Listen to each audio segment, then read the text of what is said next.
narcissiques, là surtout ceux qui sont à l'extrémité du spectre qu'on a tendance à appeler pervers narcissiques, vous croyez pas qu'on vous voit pas, hein.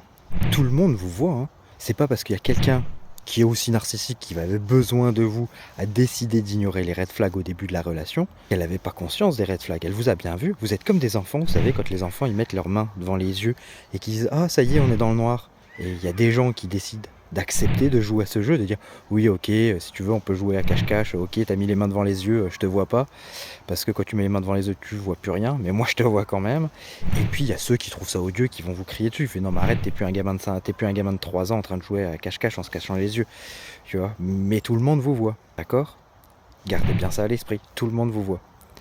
Donc ne pensez pas que vous l'avez mis dans votre poche, ou que vous avez eu quelqu'un, vous l'avez réussi à l'avoir, non.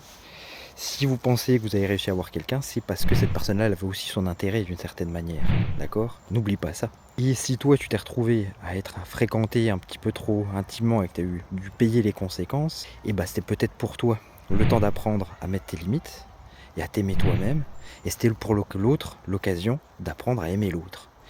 C'était Julien, j'espère que ça t'a inspiré, à très bientôt, ciao.